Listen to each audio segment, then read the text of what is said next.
സാറേ എന്തിനാ സാറ് വെറുതെ ഇത് ലൈസൻസ് എടുക്കണേ? റെക്കോർഡ്സ് എടുക്കാൻ വേണ്ടിട്ട് വണ്ടി നോക്കിയ നമ്പർ നോക്കിയാണോ അതില്ലേ? റെക്കോർഡായില്ലേ?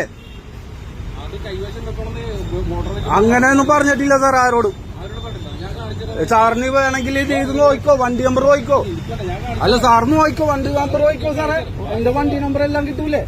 ഹോൺ അടിച്ചെന്നും പറഞ്ഞ് എന്താണ് ബുദ്ധിമുട്ടിക്കണത്? അല്ല ഹോൺ അടിച്ചെന്നും പറഞ്ഞ് എന്താ ബുദ്ധിമുട്ടിക്കണത്? ഹോൺ അടിച്ചെന്നും പറഞ്ഞല്ലേ സാർ എന്നെ വിളിച്ചിരുത്തേ? വണ്ടിക്ക് വല്ല പ്രശ്നം ഉണ്ടാവും നോക്ക്. ഇവിടെ വണ്ടി മാറാൻ വേണ്ടിട്ട് അവിടെ ഇന്നപ്പോ ഹോൺ അടിച്ചത്. ഇത് ഇത്രയും പേര് കിടക്കുമ്പോ എന്തിനാണ് സാറ് സിഗ്നലിൽ ബ്ലോക്ക് കിടക്കണത്? സാറ് ഞാൻ ആ വണ്ടിയുടെ പുറയണം, സിഗ്നൽ എവിടെ കിടക്കണത്? ആ വണ്ടി ഒതുങ്ങാൻ വേണ്ടിട്ടാണ് ഹോൺ അടിച്ചത്. വണ്ടി ഒതുങ്ങാൻ വേണ്ടിട്ട് സാറ് ഹോൺ അടിച്ചത്. എന്ത് വർത്താനം പറയാം? ഹോൺ അടിച്ചതിന് പേട കിടക്കണോ? എന്റെ വണ്ടി നമുക്ക് എന്തെങ്കിലും പ്രോബ്ലം ഉണ്ടെങ്കിൽ സാറ് പറയാം. സാറെന്തെങ്കിലും എന്റെ വണ്ടിക്ക് പ്രോബ്ലം ഉണ്ടെങ്കിൽ പറയുന്നത് വെറുതെ വന്നിട്ട് ഹോൺ അടിച്ചെന്തിനാ? എന്തിനാണ് സാർ എന്ത് കാര്യം ഇരിക്കണെന്ന്? വണ്ടി ഹോൺ അടിച്ചെന്നും പറഞ്ഞ് ഞാൻ എന്തിനാണ് പിഴ അടക്കേണ്ടത്?